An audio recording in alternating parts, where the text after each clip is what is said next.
Redstone Pro here. I am back at the Roosevelt Hotel.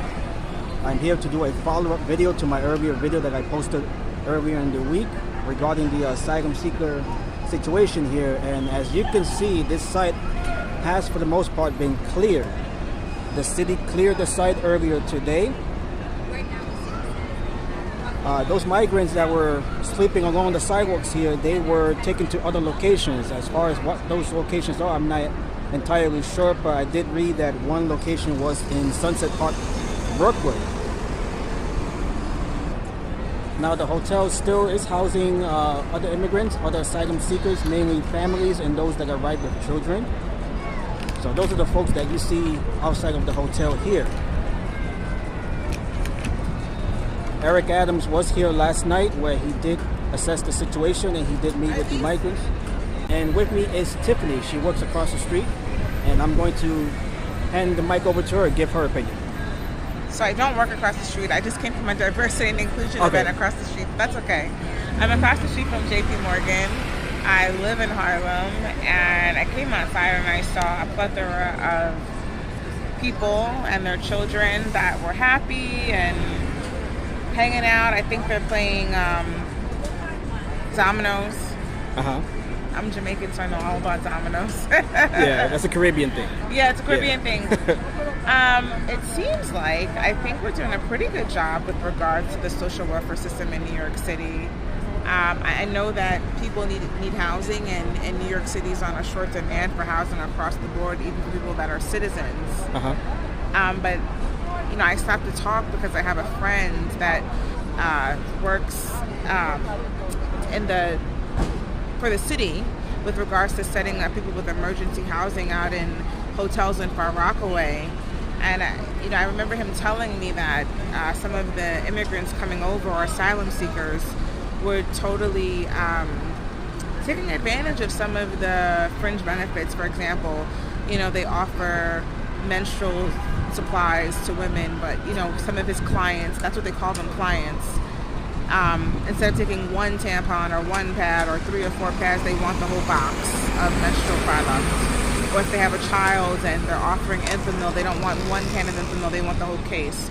So I think maybe people from the outside expectation of how strong the social welfare system is, I think it might be a little out of whack, right?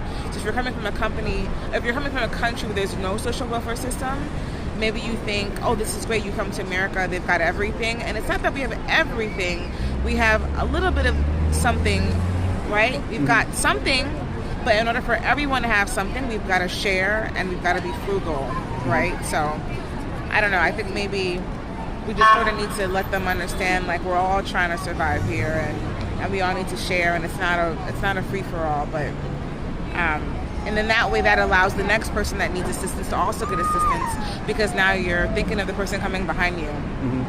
Eric Adams was here last night. He did assess the situation. What is your opinion regarding how he's handling this? I'm not familiar with how Eric Adams is handling things. I know that he has a program talking about allowing New Yorkers to get funding for people renting a room out of their home. I think that's a great program. Of course, there's things you need to work out, like how are we going to vet people's criminal backgrounds and ensure people are safe.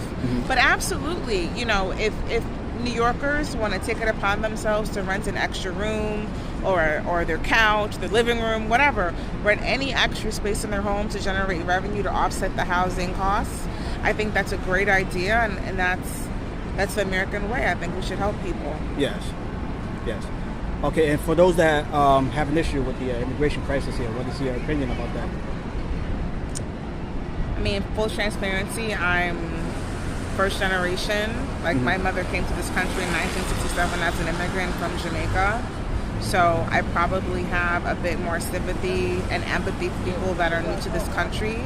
I know what it is to come to America in search of a better opportunity.